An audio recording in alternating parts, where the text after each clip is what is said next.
I can't believe we did another cross-country move just after 2 years. I know, 2 years.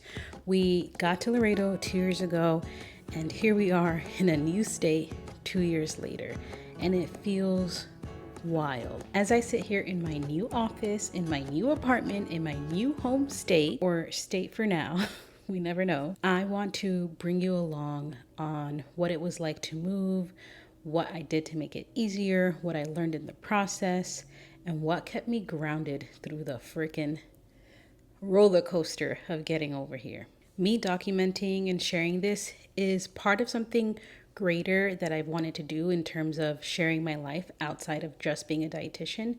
So this is the first real rendition and commitment to this. So let's get into it. Our decision to leave Laredo was not easy. Over those years, we made friends that felt like family, found community where there was none, and started to get comfortable in the place we were starting to call home. When we were moving, it was a bag of emotions, aka your girl was crying all the time. My good friend Yesenia once told me that the place where you feel most free is where you want to stay and return to.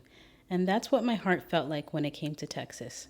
Yes, I'm not from there, and I would never claim to be from there, but something about figuring out who you are in a place where no one knows you and having to make community, find friends, rediscover yourself from a blank slate really helped me feel, I don't know, like I kind of found myself in a way and found the parts of me that were maybe unable to be like dug up when I was living in the East Coast or when I was living at home, because I just grew up with everyone and you just kind of grow up. And yes, I did lots of shedding, insert purple hair era, but it was just different when it's just you alone in the house and no friends, and you have to make friends on your own. So in accepting that we were moving to Laredo, we got to packing, we drove, we made our way over here, and it was a really fun time. But I learned a lot of things on the way, right? I learned that I can do things scary, or rather I can do things scared. I did so many things, like especially as it relates to making friends in a way that I never would have at home. Going to like workshops to learn about something in the hopes that I would meet someone. Like, yeah, no, I was going with my friends or going alone and just like being scared to talk to anybody. Moving to Texas taught me that I can do things that are scary, hard, unknown, and still be okay. So when I found out that we had to move again, I pulled from that memory to get us ready to move in 4 weeks. 4 weeks, y'all. And there was an option for us to move even sooner. And I was like, I don't know if we could do that. Like, we really need at least 4 weeks to pack, because I needed to make a plan to make sure that we moved and got there okay. So what was the plan? Basically pack a little bit each day and kind of start in places where I didn't need the stuff that was there. Granted, I'm still in a room full of boxes right now, but most of our stuff has been unpacked because of the system that I made. And this was a system that I found after watching a few YouTube videos where basically every box was labeled with a sticker and a number, and then on my phone, that number and color would tell me what's in the box. So it made unpacking so much easier, so quicker, and helped us figure out what boxes needed to be unpacked con apuro and which could like stay in the box, which is why the things that are in the boxes still are things that are not urgently needed or accessible. However, I do need a bookshelf, and that's why all my books are not unpacked. I think I want to put one where Tuna's crate is currently, but we'll see what the room kind of tells me it wants to do. After I decided how we were going to organize the boxes, another thing that I did was check Facebook Marketplace for boxes, because boxes are expensive and you're just going to throw them out anyway.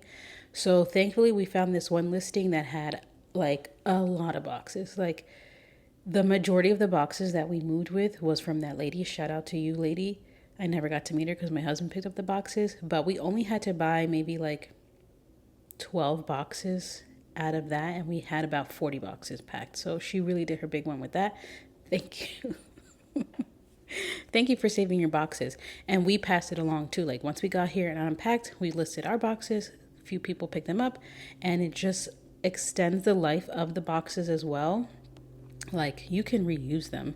And the last little bit of boxes that we have, we're giving to our friends who are also moving, and hopefully they pass it along too. So my tip is check Facebook Marketplace for free boxes. And another like mini tip for packing that I found that was helpful was just using our clothes and our dish towels. We have a lot of dish towels. Using all of that as packing material, spending money on all the like styrofoam stuff. Like we bought one roll of that styrofoam stuff and used it, but everything else was packed in either socks, dishcloths, towels, like you name it. If it wasn't gonna go in our closet boxes, it was gonna be used as packing material. And all of our stuff got here really safe. So try it or don't try it, but don't blame me if something breaks, okay? I'm just sharing what I experienced. I'm not telling you what to do. Another tip in our plan that helped us move a little bit easier was making the move process easier. Historically, we've always used a premium service where someone comes in, packs all of our stuff, moves it to the next place, and unpacks the boxes, but not the contents of the boxes. This move, however, everyone was quoting us these astronomical prices, $14,000, $15,000. The people that we used last time quoted us $10,000, and then after discounts because of repeat customers and everything, they brought it down to $8,000 to move our stuff. Granted, it is a cross-country move, so I understand, but my God, that was insane. So what we ended up doing, so my tip is for people that are using U-Haul, is we hired people to load the truck and unload the truck. We rented the truck. Thankfully, our in-laws, my in-laws, helped pay for the truck. Shout out to y'all. And then we just paid for the labor to put the stuff on the truck and the labor to take the stuff off the truck. The labor to take the stuff off the truck was very much last minute. So shout out to them. They're called rescue movers down here. And they really did rescue us because we had all that stuff and we had only 48 hours to leave the U-Haul on our premises where we live now. And we needed to find some movers quickly. Movers that packed our stuff into the U-Haul, they worked so fast. I couldn't even really get any clips because it was just like everything was happening so fast. The only thing I will say, if you do go that route, U-Haul route, with or without help, wrap your couch. Wrap your couch, wrap your couch, wrap your couch, wrap your couch, because our couch got messed up because the truck bed was not clean. And I don't know, we bought the wrap to wrap it, but I totally forgot because it was happening so fast. So we didn't wrap it in the plastic thing that I had bought, but if we would have, the couch would have been fine, but we didn't. So it just touched like the dirty floor, and now there's this dirty stain that hopefully I'm going to get out. Wrap your stuff, wrap your furniture. The packing material is helpful because movers use it, but those things are expensive, and we were trying to cut costs everywhere that we could. So using the actual material that you have to shut it down and make cushion was super helpful, and it also doubled as packing your things without you having to use more boxes. And the last thing that I want to share about the move to is your furniture that you're not moving but hasn't sold on Facebook Marketplace, or you haven't found a home for it.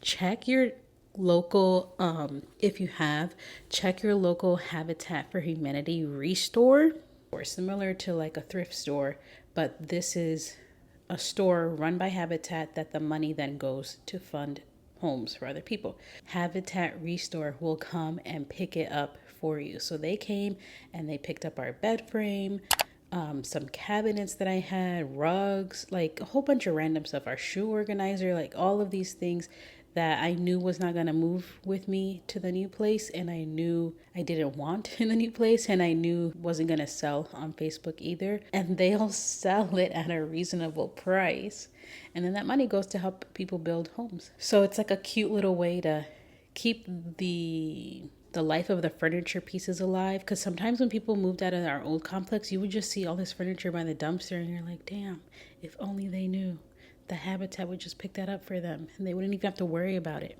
So if you have a Habitat restore, check it out, call them and schedule your pickup. Make your life easier. After we had everything packed up, ready to go, we had to start driving. Driving that U-Haul was terrifying, the thought of it. But once I got into the driver's seat, I was fine. The only thing that was a little bit annoying, but I'm totally okay with, was that we had to drive under like 55 or 75, something like that, because we have a trailer. Like we had the truck packed up, 20-foot truck, and then we attached my car to the back so that we could drive to South Carolina. And you can't go too fast because you have a trailer. So that really elongated our road trip in the sense that, like, oh my God, we had to be on the road so much longer because more stuff that we were pulling. But the drive, it was fine. I felt super comfortable, super safe, super like okay to drive. Turning wide, learned what that means, made it so much easier.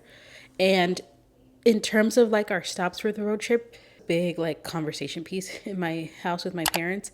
They were like, oh, which hotels are you staying at every night? And I honestly did not have the capacity to be like thinking about that prior to the move. Like we already are moving at such a short timeline. I can't think of looking at hotels. And I also felt like pre-planning the hotels would have not taken into consideration how we were feeling on the road. You know, like maybe have a little bit more energy. We can go a little further, or maybe we're starting to feel tired and we need to stop soon. Like all of those variables would not have been easier to listen to had we had like picked all the stops like we had wanted. So that gave us more flexibility. My husband is a driver that likes to go from A to B right away. So pit stops were not as much as I wanted, but with communication, we did stop at one place that was like an hour pit stop. Like, of course, the one time that we do a pit stop, it takes forever, but it was worth it. We stopped at these boudin balls and they were so good. I don't remember what the place was called, but I'll add pictures and everything here so you can check it out. And it was this really cutesy little place where you could order boudin, and then they had boudin balls, and they were so good. So like, boudin just gives this like in your stomach gut sensation of comfort. I love it. This is a food that actually a client told me about it, and I have been obsessed ever since. So after like 45 minutes at that place waiting for our food, we ended up hitting the road again, and then we stopped. We stopped mostly at La Quinta Inns and Hampton Inn and Suites. Those two guys held it down. They're pet friendly, which is super important because we had tuna. And that last Hampton Inn that we stayed at was so nice. It was like a fresh breath of air, as it was our last place before we got home. And in that stop, I got to see my cousin. We ordered Chinese food. We haven't had like good Chinese food since we moved. So that was really fun. But yeah, the road trip was easy breezy, beautiful cover girl, but it was just long. It was just very, very long. I don't think I will want to do something that long again. But it was definitely an experience that I've always wanted to have, like renting a U-Haul and driving and packing my stuff, blah, blah, blah. Like I did it. I loved it. I don't think I need to do it again. I wanted to catch a little bit of the sun over here because it looks cute. This is Tuna's like crate area bookshelf. We're gonna figure it out, whatever it's gonna be. During the move, like, yes, I had my plan. Yes, I knew we were moving. Yes, all these things were happening. But something that I made sure to do, and thankfully the stars aligned, was to have a meditative practice. I knew that if I didn't have something to like ground me in the day, I would be so overwhelmed, and I did not want to feel that, and I did not want that to then leak onto everybody, including myself, my family, my husband, the dog. So thankfully a 40-day practice started with Mel of Melanie Santos, and It was a Kundalini yoga exercise and meditation on radiance and ease and how to learn about it and do it and be in it, as a human. And it was a beautiful practice. It was hard. There was days that it was hard, but we got it done. I did it. I showed up all 40 days and I learned a lot, and I'm still processing that, but I do want to find a way to share some of the things that I learned during that. But all of this to say that in the move, it was super helpful to have something to anchor me into the day every day. Every day, even while we were on the road trip, even while we were unpacking, even while the house looked like a mess.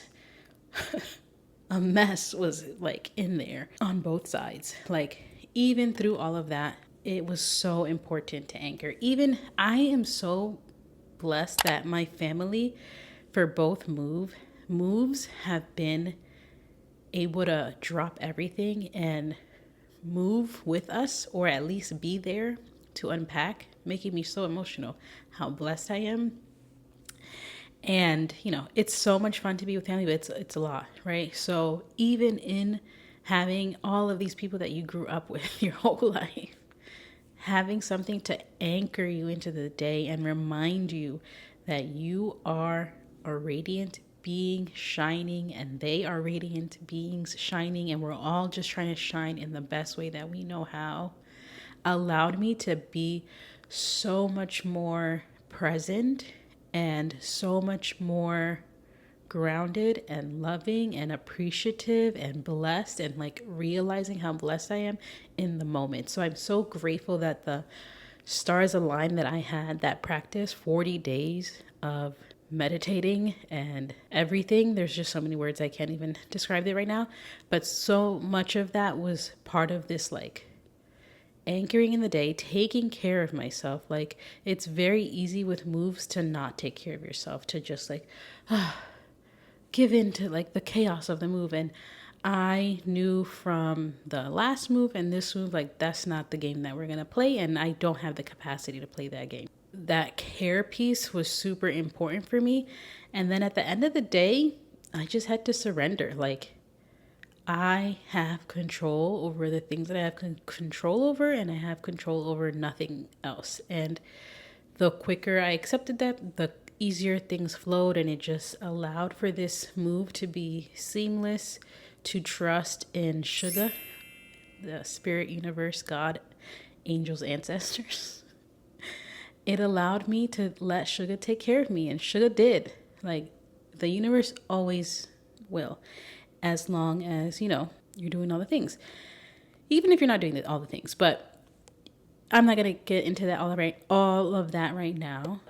Allowing myself to surrender and allowing myself to continue to take care of myself allowed me to have a move that was smooth and got us here safely. And for that, I'm super grateful beyond words.